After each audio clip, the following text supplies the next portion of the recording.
Jake Morrison sat in the large council chamber and looked around at the hundreds of alien faces staring down at him. Most of them looked angry or disgusted when they turned their eyes toward the human section. He had been coming to these meetings for 5 years now, and it never got any easier. The other species always treated humans like children who didn't belong at the big table. Lisa Carter sat next to him, writing notes on her tablet. She was young for a diplomatic aide, only 28, but she was smart and quick. Jake trusted her completely. Right now she was recording everything the aliens said, even though most of it was the same complaints they heard every week, the Zenthari. Representative stood up at the front podium. His name was Vex Taylor, and he was tall and thin with gray skin that looked like old leather. He always spoke in a voice that made it sound like humans were stupid insects. Today was no different. The human species continues to expand beyond what is reasonable, Vex Taylor said, his voice echoing through the chamber. They have established 12 colony worlds in just 50 years. This rate of growth threatens the stability of our established territories. Kay kept his face calm, but inside, he felt tired. 50 years sounded like a lot to humans, but most of the alien species had been around for thousands of years. They moved slowly and thought slowly.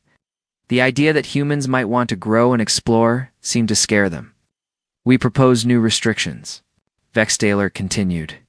Humanity should be limited to their current 12 worlds. Any new colonies must be approved by unanimous vote of this council. Jake heard Lisa take a sharp breath next to him. Unanimous vote meant that any single species could stop human expansion forever. It was basically a complete ban disguised as a fair rule around the chamber. Alien delegates nodded their heads or made whatever gestures their species used to show agreement. The fish-like aquarians rippled their fins. The insect-like hive mind buzzed softly. The rock people called granite lords rumbled deep in their chests. All in favor of motion 847 Delta regarding human expansion limits, Vex Taylor called out. Lights began appearing on the voting board around the chamber. Green lights for yes, red lights for no. Jake watched as green light after green light appeared. 847 green lights total. Only one red light appeared in the human section. Motion passes, Vex Taylor announced, with what Jake was sure was satisfaction. Humanity is now restricted to 12 colony worlds pending individual council approval for any expansion. Jake stood up slowly. The chamber was huge, designed to hold thousands of delegates from hundreds of species. His human voice would normally get lost in all that space, but somehow when he spoke, everyone heard him clearly. The human delegation respectfully withdraws from these proceedings, Jake said. His voice was quiet but firm. We will be departing. Council space effective immediately. The chamber erupted in noise. Aliens started talking to each other in dozens of different languages. Some laughed, thinking it was another empty threat. Others looked confused. A few looked worried, but not many. Jake had heard these kinds of threats before from other species. Usually they came back within a few months when they needed trade agreements or military protection. The galaxy was a big, dangerous place. The small species rarely survived alone for long. But Lisa saw something different in Jake's eyes. She'd worked with him long enough to know when he was bluffing and when he was serious. This was not a bluff. She quietly activated her personal communicator and sent a coded message that would reach every human world, ship and station within hours. The message was only 3 words, but every human leader had been waiting for it. Begin silent protocol. Jake gathered his papers and walked toward the exit. Lisa followed, her heart beating fast. Behind them, the alien delegates were still, talking and laughing. Most of them thought the humans would be back before the next session. As they reached the door, Vex Taylor called out, Ambassador Morrison, surely you do not mean this dramatic gesture. Humans have benefited greatly from council membership. Jake turned back for just a moment. We certainly have, he said. We learned a great deal about who our friends are. Outside the chamber, Lisa caught up with Jake in the hallway. Sir, are we really doing this? The silent protocol? Jake nodded. We've been preparing for 2 years, Lisa, ever since it became clear that they would never accept us as equals.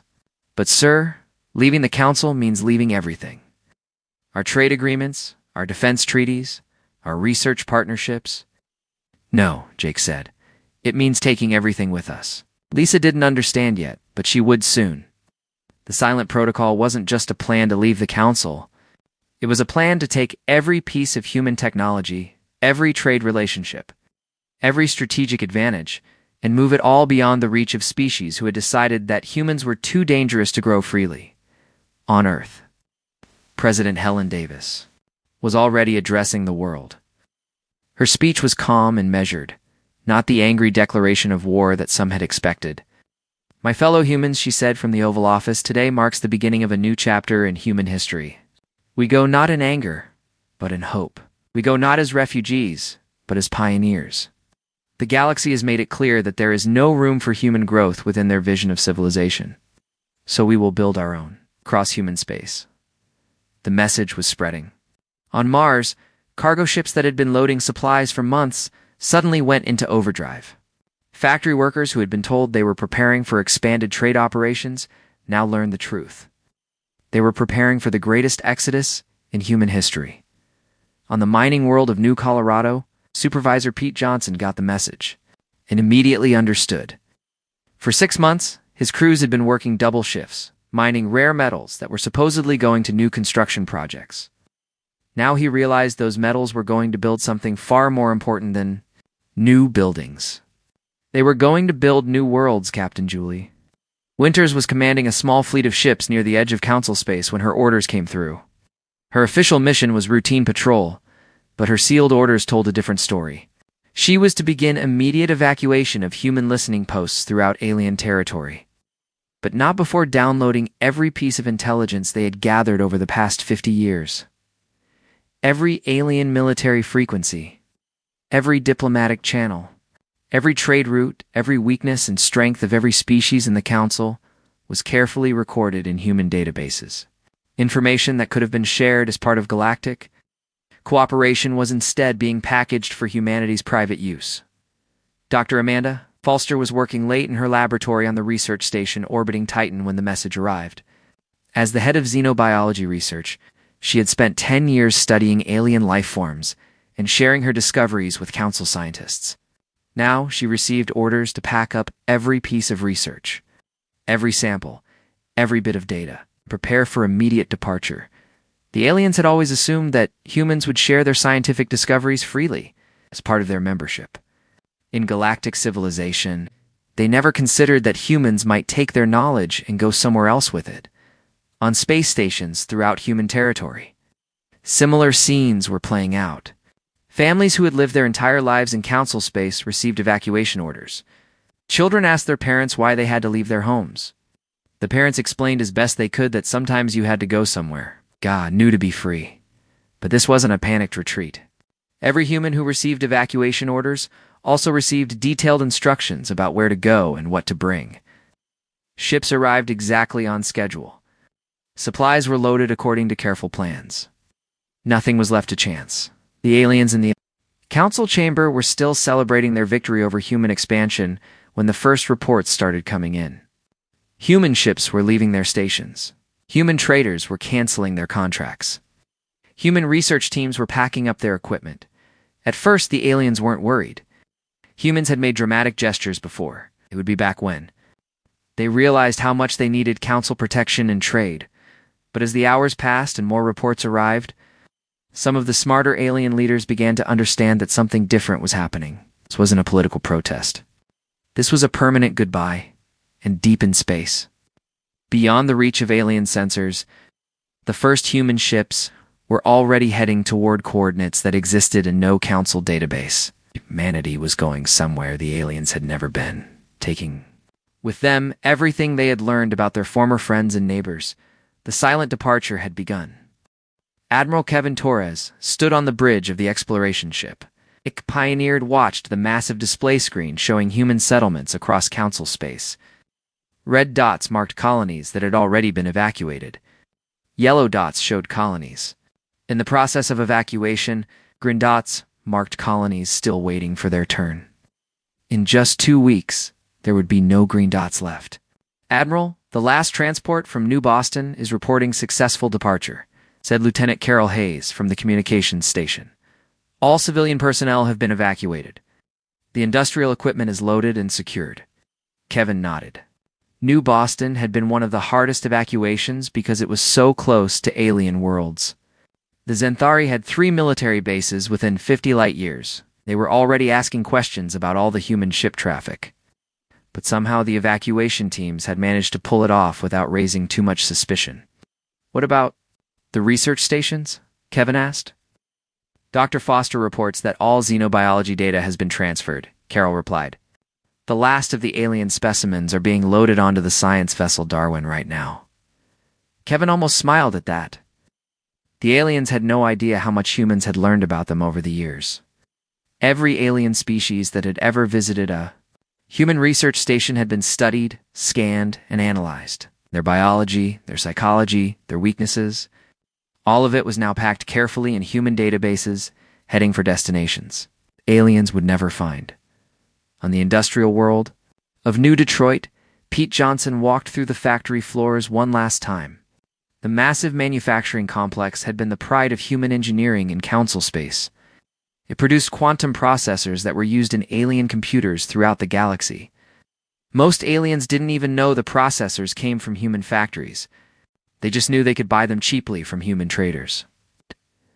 "Last load is ready, boss," said his assistant, Betty Clark. She was a small woman, but tough as nails. She had been working around the clock to organize the equipment transfers. Pete looked at the empty factory floor. Just 3 weeks ago, this place had been humming with activity. Thousands of workers, hundreds of machines, all producing technology that the aliens had come to depend on. Now it was all being loaded onto ships bound for the great unknown. They have no idea what they just lost, Pete said quietly. "Our loss is going to be their nightmare," Betty replied. "Half the computers in council space are going to stop working within 6 months without our processors?" Pete nodded. The aliens had always assumed that human technology was somehow primitive compared to their ancient civilizations. They never bothered to learn how human machines actually worked. They just bought them and used them, never thinking about what would happen if humans weren't around to maintain and replace them. Captain Fleet Winters was running the most dangerous part of the entire operation. Her job was to evacuate the human intelligence stations scattered throughout alien space without letting anyone know they existed. These stations had been gathering information on alien military activities for decades. Disguised as research outposts or trade stations, Station 7 reports successful data transfer, said her tactical officer Gary Miller. All personnel are aboard the stealth transport Phantom. Julie looked at her star chart. Station 7 had been positioned near the hive mind territory, recording every communication that came out of their space. The bug-like aliens thought their encrypted signals were secure, but human computers had cracked their codes years ago. All that intelligence was being carefully packaged and taken to wherever humanity was planning to build their new home. "About Station 12?" Julie asked. "Still working on it," Gary replied. "That one is tricky because it's right in the middle of a Xanthari patrol route. We need to wait for the right moment." Station 12 was the most valuable intelligence post humans had ever built. It was positioned where it could intercept communications from 6 different alien species, including the council leadership itself. The amount of classified information stored there was incredible. Military plans, diplomatic secrets, economic data. All of it had been flowing into human databases for years. Julie knew that if the aliens ever found out how much humans knew about their private business, they would declare war immediately. But by the time they figured it out, humans would be long gone. All that intelligence would be helping humanity build a civilization that could defend itself against any threat. Dr. Amanda Foiste was working feverishly in her laboratory aboard the research vessel Darwin. Around her, teams of scientists were packing up decades of research on alien biology. Every alien species that had ever agreed to medical scans or biological studies was represented in these files. "Doctor, the Xanthari DNA samples are secured," said her research assistant, Craig Wilson. "The Aquarian tissue cultures are in stasis. The Granite Lord mineral analysis is complete." Amanda nodded as she carefully sealed a container holding samples from 12 different alien species. This information would be invaluable if humans ever needed to develop biological weapons, though she hoped it would never come to that. More importantly, it would help human doctors treat any diseases they might encounter from alien contact in the future. "What about the psychological profiles?" Amanda asked. "All loaded." Craig replied. Every personality test, every behavioral study, every cultural analysis we've ever done? Amanda felt a little guilty about that part. Many aliens had volunteered for human psychological studies because they thought it would help promote understanding between species. They never imagined that humans were learning exactly how to manipulate and control them if necessary. On the farming world of New Kansas, agricultural specialist Nancy Adams was overseeing the evacuation of human farming technology.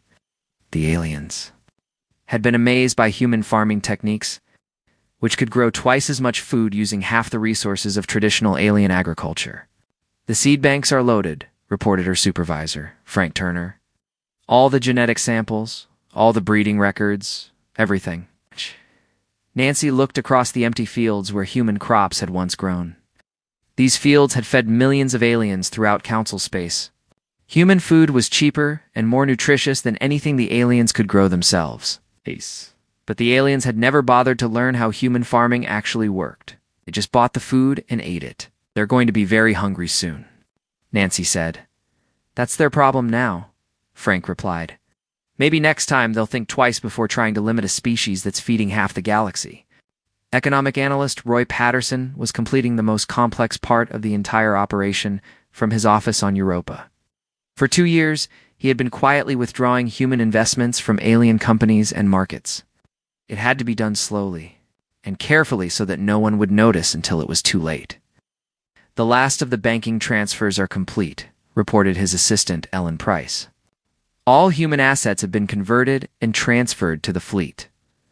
Roy looked at his final calculations. Human economic activity represented nearly 30% of all trade in council space.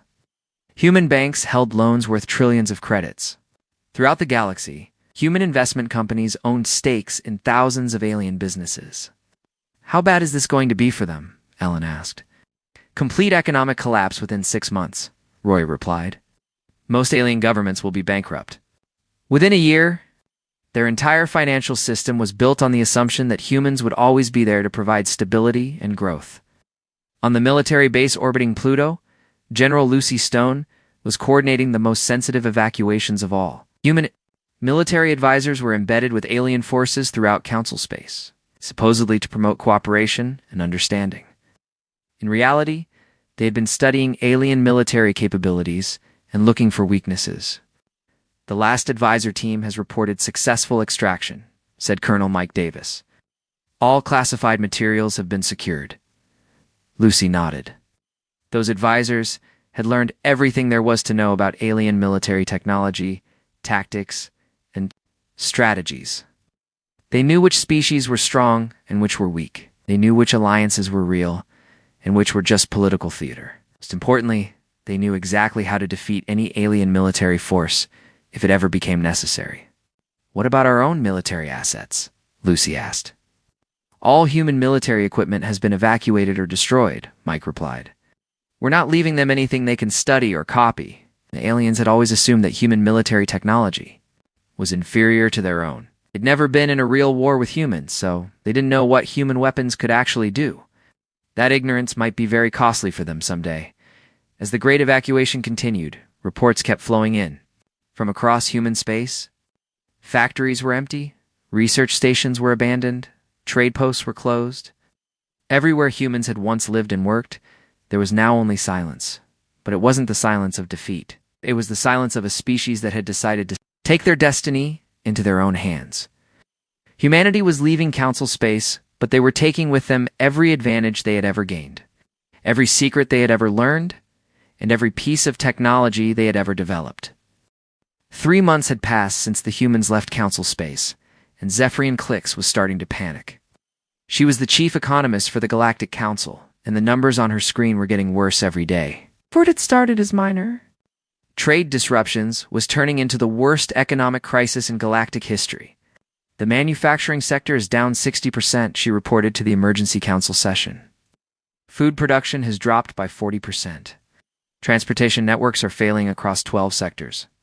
The council chamber was half empty now. Many species had stopped sending representatives because they were too busy dealing with crises at home. The ones who remained looked tired and frightened. Council Prime Vextelar, who had been so confident when he proposed the human restrictions, now sat hunched in his chair like an old man. "Surely this is temporary," said the Aquarian delegate, his fins rippling with nervousness. "The humans will return when they realize they need us." Safarian looked at her data again and shook her head. "I don't think they need us at all. In fact, I'm starting to think we needed them more than we ever realized." On the industrial world of Kepler Prime, factory manager Jorth was facing his worst nightmare. His production lines had been shut down for 2 weeks because the quantum processors that ran his machines had stopped working. The replacement parts he needed were manufactured exclusively by human companies, and those companies were gone. "Can't we just buy the processors from someone else?" asked his assistant, a young Zenthari named Kex. Jorth made a sound that was like a laugh but without any humor.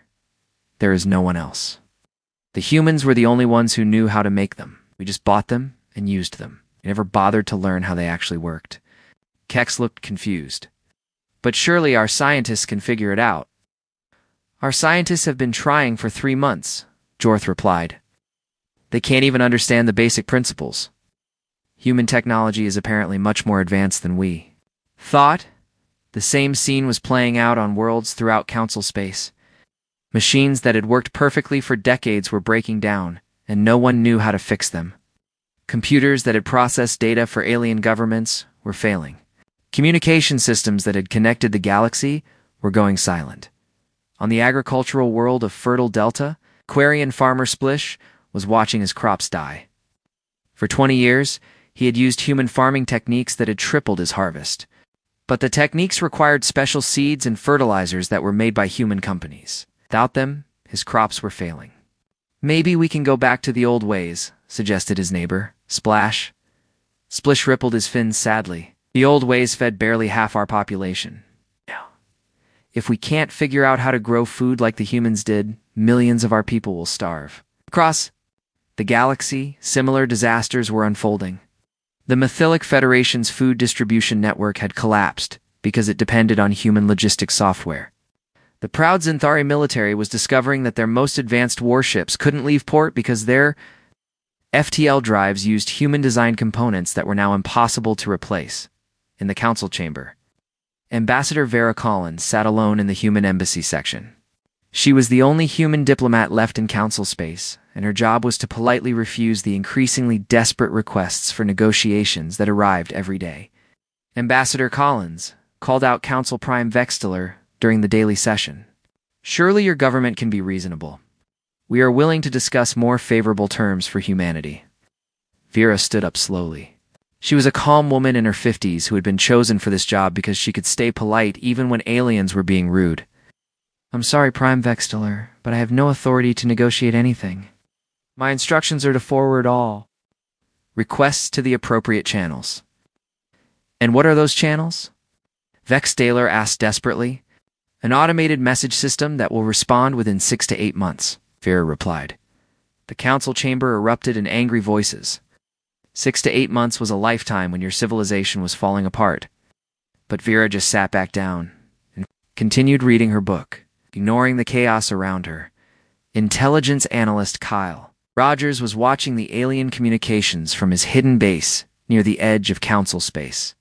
His job was to monitor how the aliens were reacting to humanity's departure. And the results were both fascinating and terrifying. "They're starting to panic," he reported to his supervisor via encrypted communication. "Their entire exploration fleet to search for us. The Aquarians are offering trade concessions that would have been unthinkable 6 months ago. The hive mind is actually considering surrendering some of their territory in exchange for resumed trade." "Any sign that they're figuring out where we went?" asked his supervisor. Kyle laughed. "They're looking in all the wrong places. They're searching systems that are still on their star charts. They have no idea we've gone beyond the galactic rim." Had been the genius of humanity's evacuation plan. While the aliens were searching known space, humanity had used secret routes through uncharted regions to reach destinations that didn't exist in any council database. The galaxy was vast, but the council had only explored a tiny fraction of it. Humanity had gone to the parts they had never even dreamed of visiting. Dr. Marie Lewis was perhaps the most important human still in council space. She was a xenopsychologist who had been studying alien behavior for 15 years. And now she was documenting the psychological impact of humanity's departure on alien societies. They're exhibiting classic signs of abandonment trauma, she wrote. In her secret report, species that spent centuries viewing themselves as superior to humans are now confronting the possibility that they were completely dependent on us. The Xanthari were the worst affected. Their entire culture was built around being the strongest and most advanced species in the galaxy. Discovering that their military depended on human technology was destroying their sense of identity. Some Xanthari warriors had committed ritual suicide. Rather than face the shame of their weakness, the Aquarians were having a different kind of crisis. They'd always prided themselves on being the most intelligent species in the Council. But now they couldn't figure out how to replicate even basic human technologies. Their greatest scientists were working around the clock trying to understand human quantum processors, and they were failing completely. It's like they're experiencing collective cognitive dissonance, Marie wrote. They can't accept that the young species they looked down on was actually more advanced than they were. Search fleets were getting more desperate. Captain Xelox of the Hegemony commanded the largest search operation in galactic history. 12 species had contributed ships to track down the missing humans, but they were finding nothing but empty space. Expand the search to Sector 7749, Xelox ordered his navigator. Sir, that sector is marked as unexplored, the navigator replied. There are no habitable worlds there, according to our charts. Our charts are obviously incomplete, Xelox said grimly. The humans knew something we didn't. But even as the search fleets pushed deeper into unknown space, they were hampered by their own technological limitations. Many of their ships were breaking down because they couldn't get replacement parts for human-made components. The irony was bitter. They needed human technology to find the humans who had taken that technology away. On the Council homeworld, the economic collapse was accelerating. Banks were failing because they had invested heavily in human companies that no longer existed. Stock markets were crashing as investors realized that entire industries depended on human suppliers who were gone forever. The unemployment rate was approaching 30% across Council space. Factories couldn't operate without human parts. Farms couldn't grow food without human techniques. Transportation networks couldn't function without human logistics systems. We need to consider emergency measures, suggested the Granite Lord delegate, his rocky voice echoing through the chamber. Perhaps we should declare martial law to maintain order. But even martial law would be difficult to enforce when the military's equipment was failing. Xanthari had already lost 3 warships to system failures. The Aquarian fleet was grounded because their navigation computers had crashed. The hive mind couldn't coordinate their forces because their communication network relied on human-designed quantum relays. As the crisis deepened, some species began to blame each other. The Xanthari accused the Aquarians of being too dependent on human technology. The Aquarians blamed the Granite Lords for not developing better alternatives. Old rivalries that had been kept in check by Council diplomacy began to resurface. This is exactly what the humans predicted would happen, Vera Collins observed as she watched the Council session descend into chaos. They said that restricting their growth would destabilize the galaxy. We just didn't listen. The truth was becoming clear to everyone. Humanity hadn't just been members of galactic civilization. They had been the foundation that held it all together. Their technology, their trade, their innovation, their diplomatic skills, all of it had been keeping the galaxy functioning smoothly. And now they were gone. It's taking everything with them, leaving behind a civilization that was discovering just how much it had depended on the species it had tried to control. 2 years had passed since humanity's departure, and Captain Xelox was running out of hope. His search fleet had explored hundreds of star systems, followed every possible lead, and investigated every rumor of human activity. They had found nothing but empty space and broken dreams. Sir, the Zenith has reported another engine failure, announced his communications officer. That's the 5th ship this month. Okay, the human-made FTL cores are burning out faster than we can replace them. Xelox stared at the star map on his bridge display. Red markers showed all the systems they had searched. There were so many red markers now that they covered half the known galaxy, but still no sign of humanity. How many ships do we have left that can still make long-range jumps, he asked. 17, sir.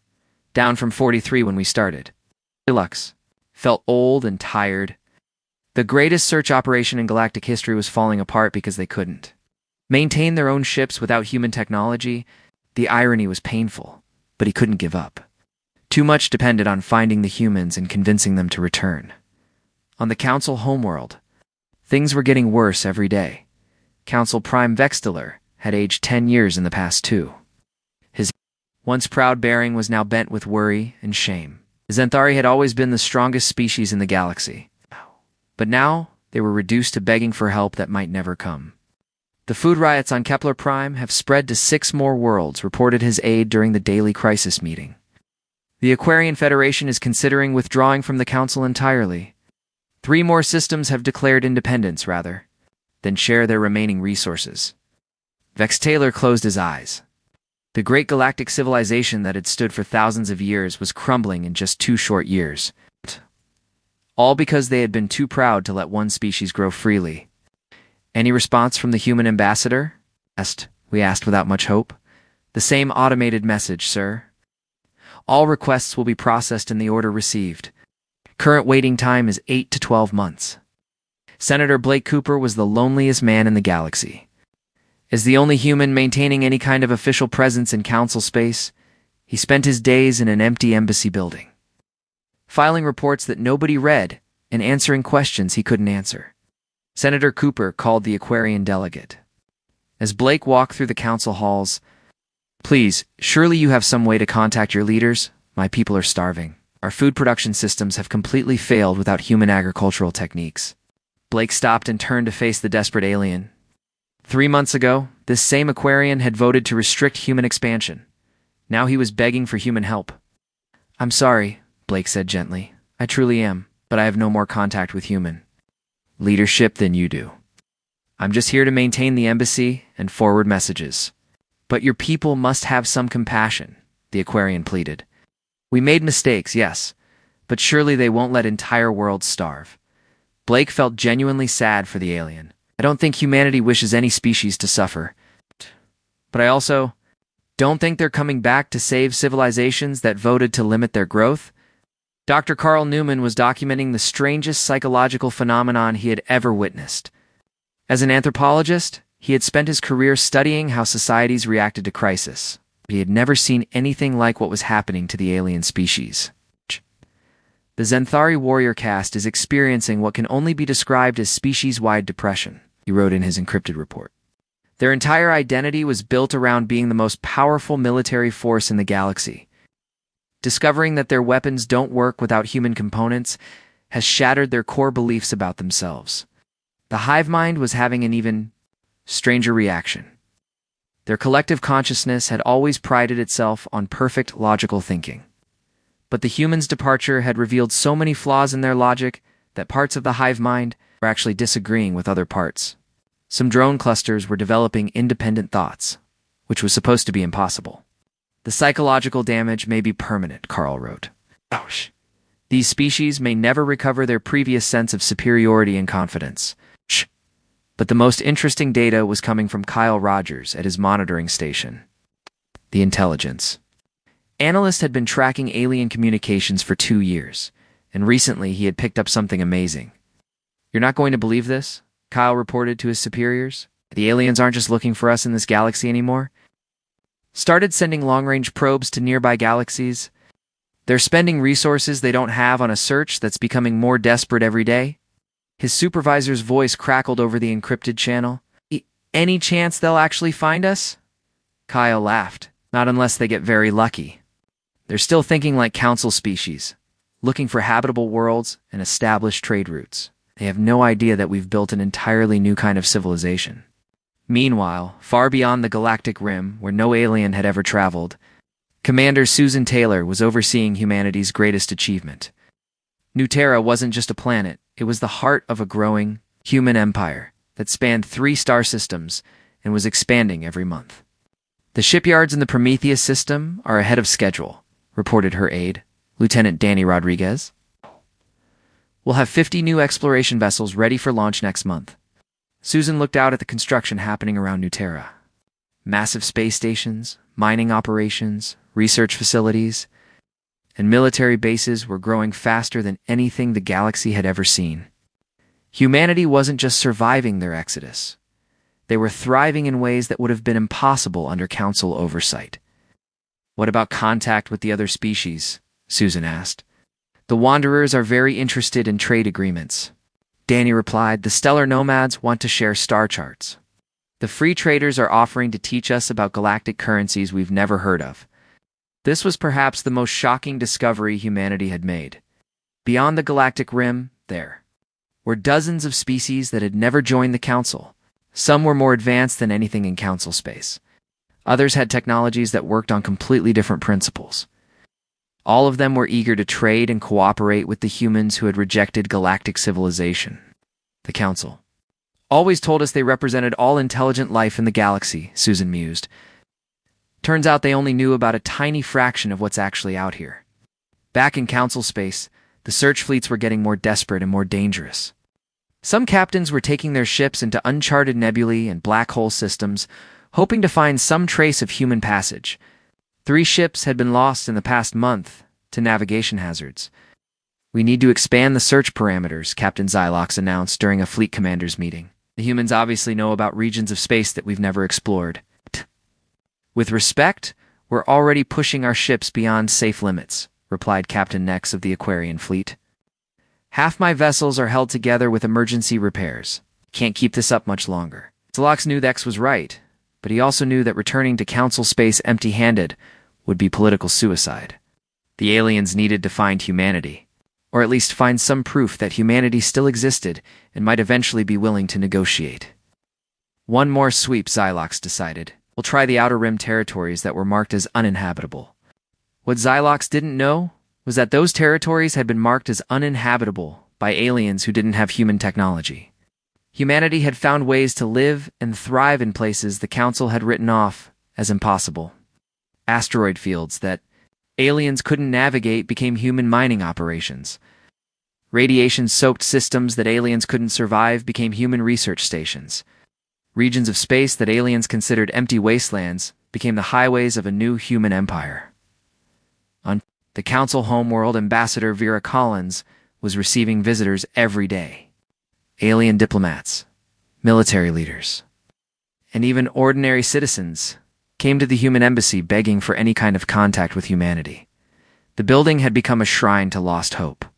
"Please," said an elderly Xanthari woman who had traveled across the galaxy to reach the embassy. "My grandson is sick. The medical machines that could save him were made by humans. Can't you help us get replacement parts?" Vera felt her heart break a little more. She had seen hundreds of these cases, aliens suffering because the technology they depended on was failing. But her instructions were clear. She could only forward messages and hope that someday someone in human leadership might read them. "Add your request to the queue," Vera said gently. "I wish I could do more." As the woman left, Vera wondered if humanity would ever return to Council space. Part of her hoped they would because the suffering was becoming unbearable to watch.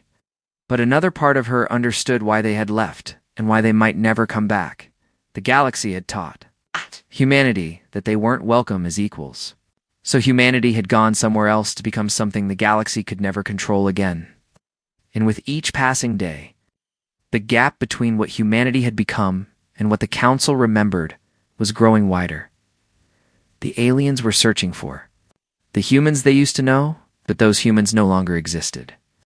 5 years had passed since humanity's silent departure, and the Galactic Council chamber looked like a shadow of its former self. Where once hundreds of proud alien delegates had debated the fate of the galaxy, now barely 50 representatives gathered to discuss simple survival. Many species had withdrawn from the Council entirely. Their governments too busy dealing with collapsed economies and failing infrastructure to care about Galactic Politics Council. Prime Vex Daler sat in his chair and looked older than his 800 years. His gray skin had become almost white with stress, and his once commanding voice now shook when he spoke. The great Xanthari, warrior who had been so confident about restricting human growth, was now a broken leader of a dying civilization. "The casualty reports from Sector 12, he said quietly to his aide. 17 worlds have lost more than half their population to starvation, sir. The medical crisis on Aquarian Prime has claimed 3 million lives. The hive mind reports that 12 of their colony clusters have gone completely silent. Staler closed his eyes. In 5 years, the galaxy had lost more beings to economic collapse and infrastructure failure than it had lost in the last 1,000 years of wars. It's all because they had been too proud to let humans grow freely. Then something happened that one expected. The communication board at the front of the chamber lit up with an incoming message. But this wasn't a desperate plea from another failing world. The signal strength and encryption patterns were unlike anything the Council had seen. In years, this is Danny Rodriguez, Communications Officer of the Human Federation vessel Endeavor, requesting permission to dock at Council Station Alpha. The chamber erupted in chaos. Aliens jumped to their feet, shouting questions and demands. Some laughed with relief, others wept openly. After 5 years of silence, humanity was making contact. But Vextalor noticed something important in the message. The human hadn't said he was requesting permission to return to the Council. He had said he was representing something called the Human Federation, and he was asking permission to dock like any foreign government would. An hour later, Ambassador Christine Park walked into the Council chamber, and everything about her presence announced that the galaxy had changed forever. She wore a crisp uniform decorated with insignia that no Council member recognized. Her bearing was confident and professional. But there was something in her eyes that spoke of experiences beyond anything the aliens could imagine. Behind her walked 2 aides carrying documents and data tablets. Their technology looked more advanced than anything in the chamber, sleek and powerful in ways that made the alien equipment seem primitive by comparison. Honored delegates, Christine said, her voice carrying easily through the chamber. I bring greetings from the Human Federation and its governing council. We understand that you have been experiencing some difficulties since our departure. The understatement was so massive that several aliens actually laughed bitterly. Difficulties didn't begin to describe the complete collapse of galactic civilization. We have come to discuss the possibility of limited trade relations between our governments, Christine continued. But first, let me clarify the current situation so there are no misunderstandings. She activated a holographic display that filled the center of the chamber. The aliens gasped as they saw a 3-dimensional map of space that extended far beyond anything in their databases. Hundreds of star systems glowed with markers indicating human settlements, research stations, and industrial facilities. Human Federation currently encompasses 412 star systems across 3 galactic clusters, Christine announced. Our population has grown to 27 billion humans, supported by advanced technology and abundant resources. Vex Taylor felt his heart sink. When humanity had left Council space, they had controlled 12 worlds with a population of 8 billion. In 5 years, they had more than tripled their population and expanded to more systems than most alien species controlled after centuries of growth. How is this possible? Whispered the Aquarian delegate. Christine smiled. When you're not restricted by artificial limits and bureaucratic oversight, growth tends to accelerate significantly. She touched her control pad, and the display changed. To show technological achievements, space stations larger than anything the Council had ever built. Ships that dwarfed the greatest alien vessels. Manufacturing capabilities that could produce more goods in a month than most Council worlds produced in a year. But perhaps most importantly, Christine continued, we have established diplomatic and trade relations with 47 species that exist beyond the galactic rim. Species that your Council never knew existed because you never bothered to explore beyond your established territories. The chamber fell completely silent. The Council had always believed they represented all intelligent life in the galaxy. The idea that there were dozens of advanced species they had never contacted was devastating to their sense of importance. We're here today because some of these new allies have expressed interest in establishing trade with Council species, Christine said. However, they have concerns about the stability and reliability of your governments. It was the ultimate insult, delivered with perfect diplomatic politeness. Alien species that the Council had never heard of were questioning whether Council civilizations were advanced enough to be trustworthy trade partners. What are your terms? X. Taylor asked, his voice barely above a whisper. Christine activated. Another display showing a formal treaty document. The Human Federation is prepared to offer limited trade agreements to Council species that meet certain criteria. First, formal recognition of human sovereignty over our current territories and acknowledgement of our right to unlimited expansion. Several alien delegates started to object, but Christine held up her hand. Second, complete autonomy for all human activities. No council oversight, no bureaucratic interference, no attempts to regulate or restrict human actions in any way. Surely some coordination would be beneficial, suggested the Granite Lord representative. Coordination is possible between equals, Christine replied.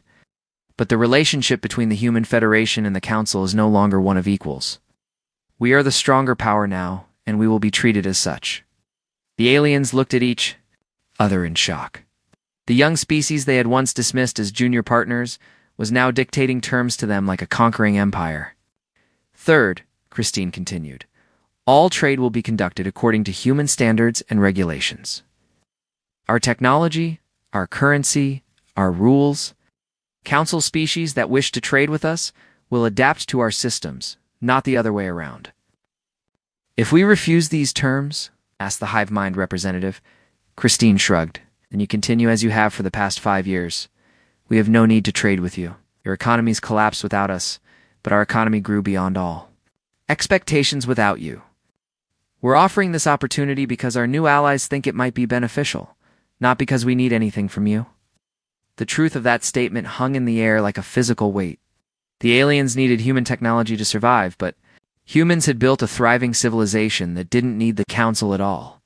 Vex Taylor looked around the chamber at the desperate faces of his fellow delegates. Some were angry, others were humiliated, but most just looked tired and defeated. They had gambled that humanity would need them more than they needed humanity. They had lost that bet completely. We need time to consider your proposal, Vextalar said. Of course, Christine replied. Take all the time you need. The Human Federation has been patient for 5 years. We can be patient a little longer. But as she gathered her materials and prepared to leave, Christine delivered one final message that would haunt the council for years to come. I should mention that this offer has a limited time frame. The Human Federation is expanding rapidly, and we're establishing new trade relationships constantly. Every month we delay, our need for council trade becomes smaller. I would suggest you decide quickly before the opportunity disappears entirely. She walked out of the chamber, leaving behind aliens who finally understood the full magnitude of their mistake. They had tried to limit humanity's growth because they feared human potential. Instead, they had created exactly the scenario they had hoped to prevent. Humanity was now the dominant power in this region of space, and the former council masters were reduced to begging for the privilege of serving as junior trade partners. The vote was unanimous. Every single delegate voted to accept humanity's terms. Not because they wanted to, but because they had no choice. The species that had once sat at the top of galactic civilization now found themselves at the bottom, grateful for whatever scraps of trade the humans might throw their way. As the final votes were recorded, Vex Taylor couldn't help but think about the council session 5 years ago when they had voted to restrict human expansion. If they could have seen this moment then, would they have voted differently? But it was too late for regrets. The galaxy had taught humanity a hard lesson about the price of being underestimated. Now it was the aliens' turn to learn what it cost. To lose something precious through their own arrogance and fear. The age of alien dominance was over. The age of humanity had begun.